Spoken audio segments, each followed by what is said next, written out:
Hello, everyone, and welcome to Muppet A Month. This is a series on YouTube that we do where we review a Muppet movie every single month. And this month, it's the original motion picture, so the very first Muppet movie. Wow. I personally have never seen it all the way through because it's an old movie. And I've been more of a 2011, like a Muppets 2011 fan. But that's the purpose of this project. The purpose of this project is to expose us to the Muppets in its entirety so we can get a better understanding of itself. We are going to dive deep into the Muppet movie for Muppet March. Yes. Yeah, let's get into this without further ado. Yeah. Let's get into the Muppets, the original motion picture. And cut to Editor, edit this part out. editor. Let's go straight to the. Editor. Let's go straight to the movie. Sound effect. F. One movie watch later. Yeah. Okay, guys, we are done watching the movie, and I must say, I think it was pretty nice. It's a pretty good movie.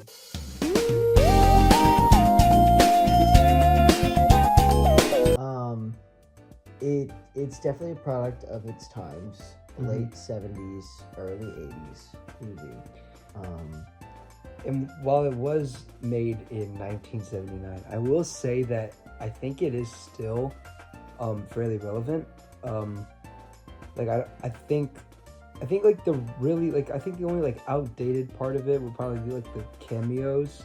Yeah. And then like some of the jokes.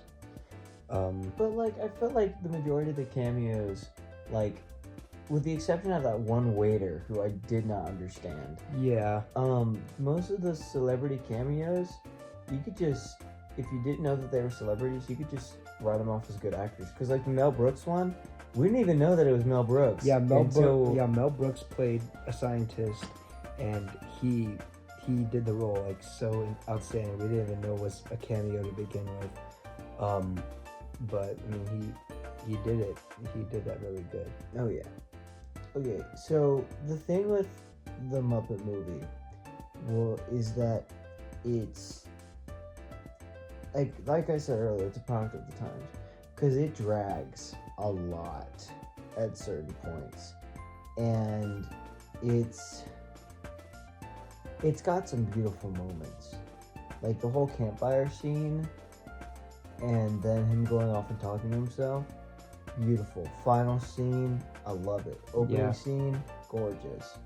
But then there's the circus scene, and there's the constant dragging out of parts, and I didn't quite understand it.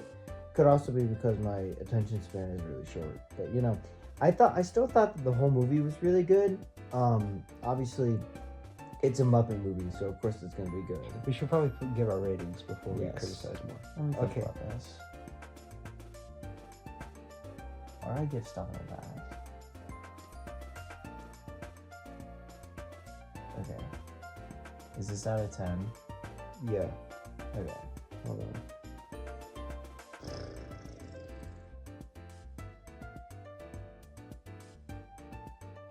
Okay, I think I got mine. Okay, ready? 3, 2, 1. 9 out of 10. Ooh. Okay. I think this is even outside of just it being a Muppet movie, just as a movie in general, I think it's a very nice movie. It's very well put together. Yeah. It's hilarious because it's a Muppet movie. But then there's moments at the beginning, like Chris said, how Kermit sings Rainbow Connection. I mean, that song is just so beautiful.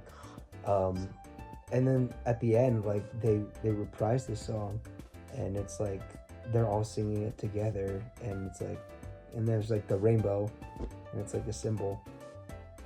That ending gets me every time. I know. Because it's just, there's so many puppeteers in that one scene. Right. And they all had to come together and to make that scene possible, and I just love it. Also, the songs Oh my god, the songs were so good. Like there was not a single miss. Like I feel like every song like had a right to be there. I don't think it was just like, oh, we're gonna sing a song because it'd be funny. Like every song was there for a good reason. Every song sounded amazing. All the songs overall were just. You know the one kiss. I love? What? I love Rolf and Kermit's Oh my duet. gosh. Okay, Rolf just like as a character, I think is a really good one. Like, I feel like all of the Muppet characters are good, but Rolf just like seems like a human. Like he doesn't like he's like so like down to earth. He feels like an old friend. Yeah, right. And he's just like, hey Kermit, I got you. And like he's just freaking jamming on the piano, and then they start singing, and it's just like, it's funny. I hope that something better comes along. You know what? I think that it's crazy that the first Muppets we saw were Statler and Waldorf. Yeah, what a way to open the freaking movie with the best Muppet characters right there. The goats. The goats. The goats. Statler and Waldorf driving in their car, and they're like, we're here to heckle the Muppet movie. Oh. Statler and Waldorf! The goats! Wow, what a way to start off the movie. I'm Statler. I'm Waldorf. We're here to heckle a Muppet movie. Gentlemen, that's straight ahead. Private screening, room D. Private screening? Yeah, they're afraid to show it in public. And then at the end, they're sleeping. I think that just resembles them really well. And I think that's another thing that I just love about this movie is it is such a great way to introduce all the characters. Like I feel like every character was represented amazing here. And I think that it really shows the character traits of everyone, and it really helps for the Muppet movies in the future to base like these character traits off of this movie, because I think all the characters represented well. Like we talked about it in Muppet Vision, how there was very little character representation throughout the movie. Like it seemed to mainly be like around like just four Muppets mainly. It was mainly just like Kermit and like just Piggy and Fozzie. It seemed like, and then like the rest were kind of just like there. Yeah. And so with this movie, it just felt like, yes, like the main characters were still there, but all the other characters had roots, they had character development, they had a purpose for being there. It wasn't like Muppet Vision where it's like, we're gonna make, look, it's the Muppets, and they're being funny, like, look at this. Like, these are the Muppets, like, becoming who they are today, which Is like the Muppet brand. If you're going to watch the Muppets, or if you want to consume any Muppet media, like us, you have to start, or if you don't know anything about the Muppets, start here. Because this movie is all about character. Yeah. And I feel like that's why, for certain parts, it felt like it was dragging. Because at certain parts, they stopped the plot to focus on character. And I feel like that was a really good choice that they made. Because for people who, and this was back in the late 70s, early 80s, when the Muppet show was out. But the Muppet movie was, for a lot of people, their first exposure to the Muppets. Mm-hmm. So having them be explained, I feel like really benefits the Muppets. Overall, I think it was a very Very good movie. very quality very movie. Like it was good. And I mean, even like production wise, because compared to like Kermit's Swamp Years, like this one felt like They used a lot of animatronics, actually. Kermit biking, Kermit in the swamp, his arm, I'm pretty sure, is an animatronic, while his like head is puppeteered by Jim Henson, and other animatronics. And then of course, other visual effects like giant animal. giant animal. Wow, Giant animal. that was something. I did not expect that. Honestly, I did not expect that. But yeah, it's not a whole lot. I mean, there's a lot to unpack, but I mean, there's not much we can say. I mean, we basically said what we need to, which is that it's a really good movie. And you should watch it. It's definitely, I'd like, because there are some movies that we watched that like you could probably pass. Like, yeah, you can like, pass you on. you can go on enjoying the Muppets without having to watch Kermit Swamp Years. Yeah.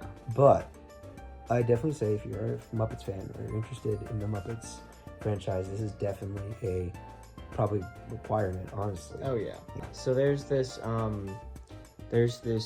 documentary series on YouTube by Defunct TV, and it's a documentation of Jim Henson's life from his birth to his death, and it is one of the most beautiful like documentary series I've ever watched. I highly recommend it to anyone who wants to be a Muppets fan.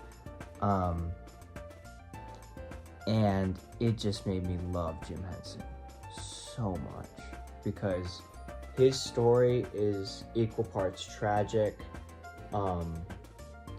equal parts uplifting, equal parts brutally realistic, and equal parts whimsical, because Jim Henson was an amazing person, and the fact that he is no longer the helm of the Muppets after he died back a long time ago, it's so apparent.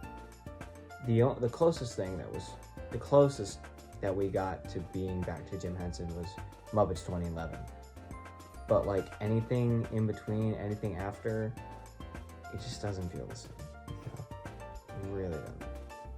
So this is again another reason why this movie is very important. You can feel Jim Henson for the franchise. Yeah. That's not what I mean. You can feel Jim Henson touching you through the screen. Like you're not helping. You feel his presence. Yes. He's there. Yeah. Like you know that like he worked on this. And like he put a lot of thought into it. It just feels real. It feels very just down to earth. It feels like the Muppets are giving you a movie. Like they made it for you. So But yeah, I mean that's all we really have to say. It's a good movie. About that good, very good movie. Please watch it. Please watch it. Watch. Very good. You're missing out if you don't. You really are. But we will see you guys next month for the month of April. And we shall be watching The Great Muppet Caper. So fun times are going to be had by all. Yes. So. This has been Muppet a Month, and we shall see you soon. Next time. Next month. It's currently 12:43 in the morning.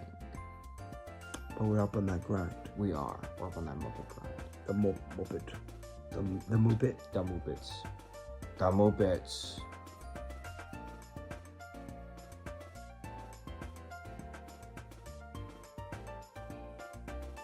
How should we end the review, Waldorf?